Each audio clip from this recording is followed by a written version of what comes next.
अऊज़ु बिल्लाहि मिनश्शैतानिर्रजीम बिस्मिल्लाहिर्रहमानिर्रहीम अल्लाहुम्मा सल्ली अला मुहम्मद व अला आलि मुहम्मद कमा सल्लैता अला इब्राहीम व अला आलि इब्राहीम इन्नका हमीदुम मजीद अल्लाहुम्मा बारिक अला मुहम्मद व अला आलि मुहम्मद कमा बारकता अला इब्राहीम व अला आलि इब्राहीम इन्नका हमीदुम मजीद रब शरह ली सदरी व यस्सिर ली अमरी वाहलुल उक़दतम मिन लिसानी यफ़क़हू क़ौली रब्बना ज़िदना इल्मा या मुक़ल्लिबुल क़ुलूब सब्बित क़ल्बी अला दीनिक आमीन।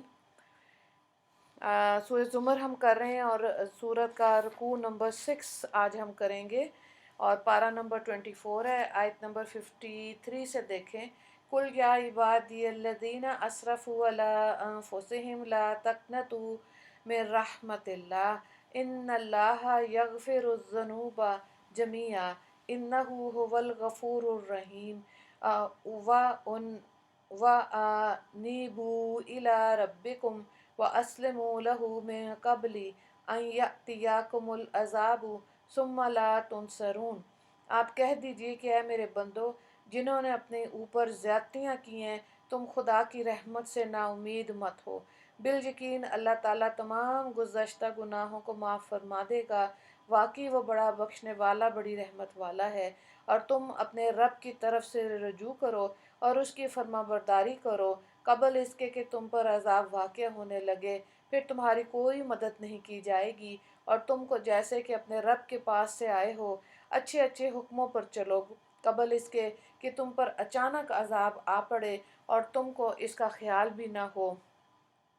अन तक़ूलु नफ्सुन या हसरत अला मा फ़र्रतु फ़ी जंबिल्लाहि व इन कुन्तुम लमिनस साख़िरीन औ तक़ूल लौ अन्नल्लाहा हदानी लकुन्तु मिनल मुत्तक़ीन औ तक़ूल हीन तरल अज़ाबा लौ अन्ना ली कर्रतन फ़अकून मिनल मुहसिनीन।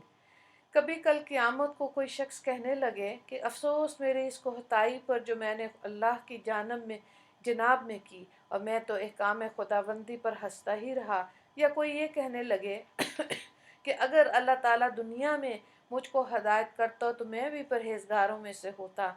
या कोई अज़ाब को देख कर यूँ कहने लगे कि काश मेरा दुनिया में फिर जाना हो जाए, फिर नेक बंदों में मैं हो जाऊँ। तो इस आयत के शान नज़ूल के मुतल्लिक़ सही बुखारी में रवायत है कि बाज़ मुशरिकीन जो और गुनाहों के अलावा कत्ल और ज़ना का भी मुर्तकिब होते थे, उन्होंने नबी करीम सल्लल्लाहु अलैहि वसल्लम की खिदमत अक़दस में हाज़िर होकर अर्ज़ किया कि आपकी बातें और आपका दीन हर लिहाज से हमें अच्छा और सच्चा मालूम होता है, लेकिन ये बड़े बड़े गुनाह जो हमसे सरज़द हो चुके हैं, इनका कफ़ारा क्या होगा। इस पर यह आयत नाजिल हुई। मुस्नद अहमद की एक हदीस है कि नबी करीम सल्लल्लाहु अलैहि वसल्लम ने फरमाया कि मुझे सारी दुनिया और इसके हर चीज़ के मिलने से इतनी खुशी नहीं होती जितनी इस आयत के नाजिल होने से हुई है। तो ये आयत अर्रहमुर राहिमीन की है, रहमत बेपनाह और अफ़ू दरगुज़र की शान अज़ीमी का ऐलान करती है और सख्त से सख्त गुनहगार और मायूस इलाज मरीज़ इसके हक़ में अक्सीर शफ़ा का हुक्म रखती है। काफिर, मुशरिक, मुल्हिद, ज़ंदीक, मुर्तद, यहूदी, नसरानी, मजूसी, बुत परस्त, बिद्दती, बद अखलाक, फासिक, फाजिर कोई हो, इस आयत को सुनने के बाद अल्लाह ताला की रहमत से मायूस हो जाने और आस तोड़ कर बैठ जाने की इसके लिए कोई वजह नहीं, क्योंकि अल्लाह ताला जिसको चाहे सब गुनाह माफ़ कर सकता है। अगली आयत को देखें, यानी कि ये बहुत ही हौसला अफजा आयत है। जब इसमें इंसान को ज़ाहिर गलतियाँ तो हैं इंसान की, लेकिन अल्लाह ताला की रहमत से इंसान पुरुमीद होता है, उम्मीद पर ही ज़िंदगी गुजर रही होती है। तभी तो कहता है ला तक़नतु मिन रहमतिल्लाह। अल्लाह ताला ने ख़ुद कहा है कि मेरी रहमत से नाउमीद ना हो। तो मायूसी जो है वो कुफ़र है। इंसान को मायूस नहीं होना चाहिए और पिछले गुनाह जो हैं اس کو ان کی تلافی کے لیے اللہ انسان کو اچھے کام کرنے چاہیے۔ سب سے بڑی نیکی، سب سے بڑی عبادت کیا ہے؟ گناہوں سے بچنا۔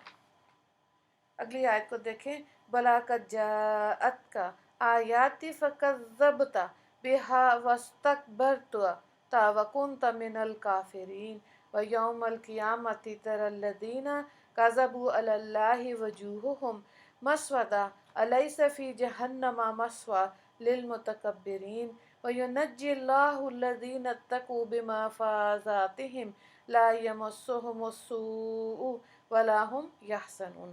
اللہ خالق کل شیء وہو علی کل شیء وکیل لہ مقالد السماوات والارض والذین کفروا بآیات اللہ اولئک هم الخاسرون۔ ہاں بے شک تمہارے پاس میری آیتیں پہنچی تھیں، سو تم نے ان کو جھٹلایا اور تم نے تکبر کیا اور کافروں میں شامل رہے۔ اور آپ قیامت کے روز ان لوگوں کے چہرے سیاہ دیکھیں گے جنہوں نے خدا پر جھوٹ بولا تھا۔ کیا ان کے متکبرین کا ٹھکانہ جہنم میں نہیں ہے؟ اور جو لوگ بچتے تھے، اللہ تعالیٰ ان لوگوں کو کامیابی کے ساتھ نجات دے گا، ان کو ذرا تکلیف نہیں پہنچے گی اور نہ وہ غمگین ہوں گے۔ اللہ ہی پیدا کرنے والا ہے ہر چیز کا، اور وہی ہر چیز کا نگہبان ہے۔ اسی کے اختیار میں ہے کنجیاں آسمانوں اور زمین کی، اور جو لوگ اللہ کی آیتوں کو نہیں مانتے وہ بڑے خسارے میں رہیں گے۔ صاف سیدھی سی بات ہے کہ قرآن دیکھیں، دنیا میں انسان آیا اور اس نے زندگی کیسے گزارنی ہے یہ اس کو پتہ چل گیا۔ کیسے پتہ چلتا ہے مسلمانوں کو؟ کہ ان کا سلیبس جو ہے قرآن پاک ہے۔ حلال کیا، حرام کیا، روزہ کیسے رکھنا ہے، نماز کیسے پڑھنی ہے، زکوٰۃ کو کیسے ادا کرنا ہے، حج کن لوگوں نے کرنا ہے، اور جو مال ہے جن کو اللہ تعالیٰ نے صاحب نصاب دیا ہے انہوں نے کن پہ مال خرچ کرنا ہے۔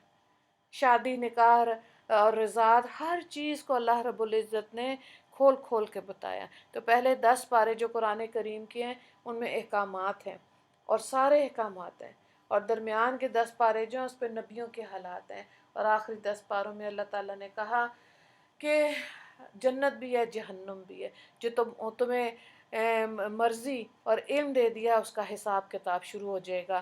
جیسے انسان پر نزا کی کیفیات طاری ہو جاتی ہیں، اس پہ اس کا حساب کتاب، اس کی جزا سزا شروع ہو جاتی ہے۔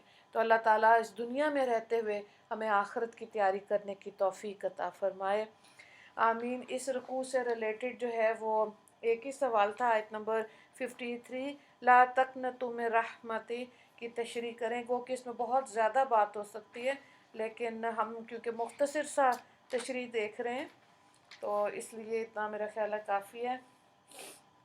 یا اللہ، ہم نے اپنی جانوں پہ ظلم کر کے زیادتی کی، آپ رحمان اور رحیم ہیں، ہم آپ کی رحمت کے امیدوار ہیں میرے مالک۔ ہمارے تمام گزشتہ ظاہری باطنی، چھوٹے بڑے، صغیرہ کبیرہ، جان بوجھ کے اور انجانے میں تمام خطاؤں گناہوں کو معاف فرما دیجئے۔ اے اللہ، آپ ہی اپنے فضل و کرم سے ہم کو سچی توبہ کی توفیق اور اپنی طرف رجوع کرنے کا عزم عطا فرما دیجئے۔ اے اللہ، ہم کو آج اس دنیا میں اور اس زندگی میں اپنے احکام اور فرما برداری کی توفیق نصیب فرما دیجئے، اور قیامت کی ذلت اور رسوائی اور وہاں کی حسرت اور ندامت سے ہمیں بچا لیجئے۔ یا اللہ، جب کفار و مشرکین تک کے لیے سچی توبہ پر آپ رحمان و رحیم اور معافی کا وعدہ فرمایا تو امت مسلمہ کے لیے جو آپ کہ نبی کی امت ہے میرے مالک، جنہوں نے کلمہ پڑھا، ان کے پچھلے گناہ معاف کر دیجئے، اور جتنے سانس باقی رہ گئے، اللہ جو رائی کے دانے کے برابر بھی امید رکھتا ہے کہ اس کی اصلاح ہو جائے، اس کے اندر ایمان بڑھ جائے، وہ آپ کی مرضی کے مطابق زندگی گزارے، یا اللہ اس کو اپنی شان کے حساب سے عطا فرما دیجئے، آمین یا رب العالمین۔ وآخر دعوانا ان الحمد للہ رب العالمین۔ اللہم اغفر للمسلمین والمسلمات والمؤمنین والمؤمنات۔ السلام علیکم ورحمۃ اللہ وبرکاتہ۔